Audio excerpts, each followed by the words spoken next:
11 days before the London Marathon this year, I ran my final workout session. And I've got to say, it was the best session I've ever run. I felt so good. I felt so fit, so fast, so strong. And it was actually really exciting to know that I was in such good shape. I stopped the session at 17k because I didn't want to overdo it because it was only 11 days before the marathon. But I was on course to absolutely smash my half marathon PB just on that random Tuesday morning that I was running on. And even when I got to the last kilometre rep that I was doing, I just finished it off in 3 minutes and 5 seconds for that kilometre. And I just felt amazing, felt so good. The race predictor on my Coros app was showing that I was predicted to run a marathon of 2:19 something. This isn't the actual screenshot of that because I didn't screenshot it then, but now it's showing 2:20. But I felt like I was on course to run that sub 2:20 that I wanted to, and I peaked at the right time and everything was in a good place to be able to do that. So I was really happy that all my training had been paying off and everything was sort of coming together. I was peaking at the right time. It was great. And then as we came into marathon week, I started tapering from that Sunday onwards, started really reducing my mileage down quite a lot. And everything was going good. And on the Tuesday, I went out for a run. I think it was going to be around 14k, something like that. And I just noticed that my heart rate had just gone up quite a bit more than it normally would have. And it was odd, it didn't feel right. And then I got back from the run and I just felt like exhausted, really, really tired. And for me, that a 14k run and that sort of pace, it's not something that I should feel so tired when I'm running. What I wanted to do was just lie down then and just not do anything. So I was like, this isn't right. I didn't feel good and I just started to feel just not good at all. So I took my temperature and had a fever of some 38 point something degrees C. And I thought, oh great. And then from then on I just got worse and worse. And I ended up getting a chest infection.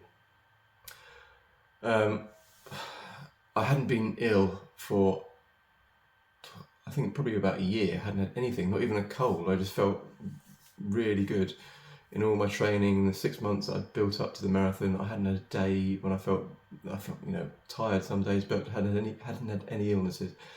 And I just could not believe that 4 days before, 4 or 5 days before the marathon, I managed to get not just ill with like a sniffles or something, but a proper chest infection. I was like I could not believe it. So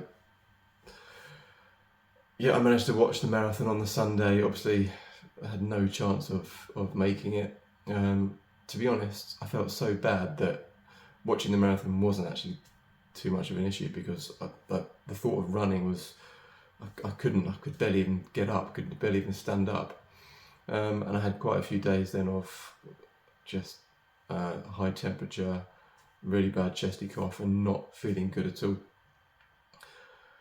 So from there I had 3 weeks, 2 weeks of just being out of the game, totally like really feeling quite ill with a chest infection, antibiotics, and it wasn't nice. But then I thought, right, let's take this opportunity just to recover. I'm not going to be doing any exercise now.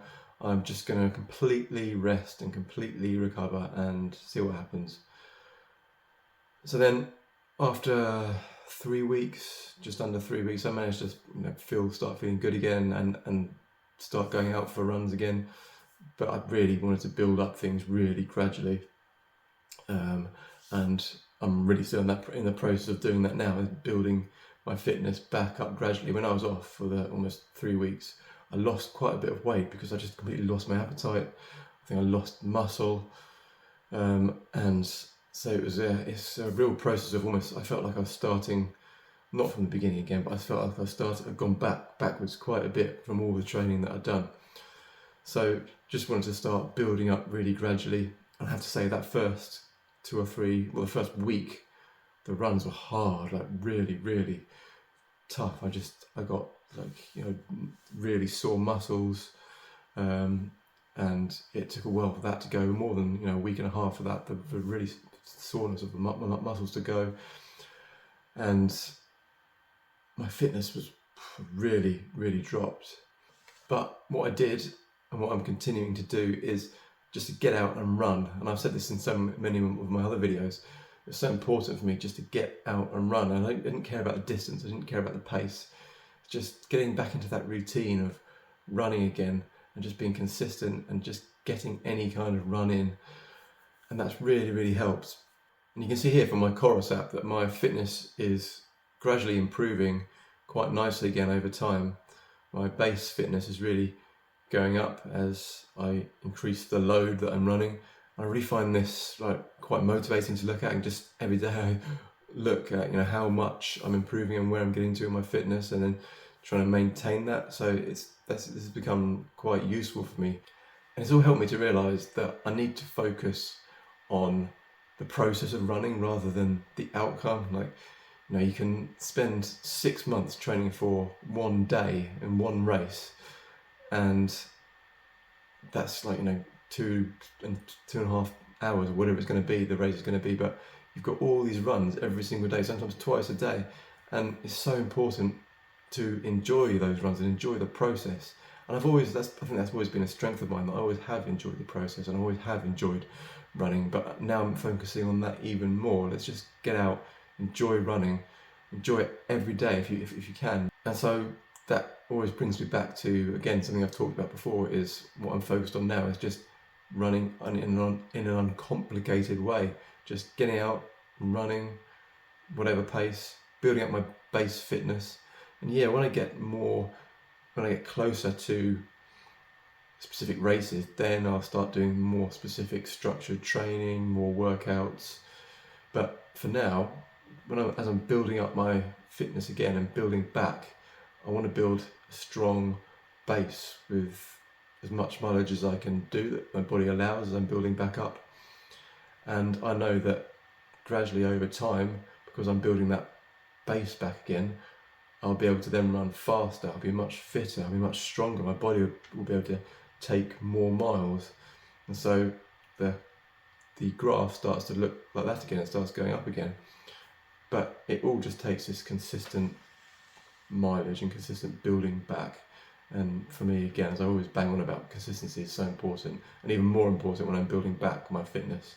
And then as my fitness increases, I start enjoying more. So everything sort of feeds into each other. Everything, as you get fitter, you get faster, you enjoy it more, and you like going out for runs more, and then you do go out for more runs. So it all feeds into itself.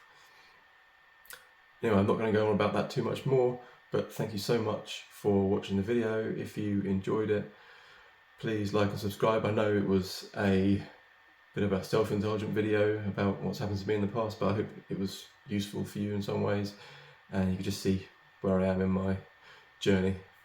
Thanks so much.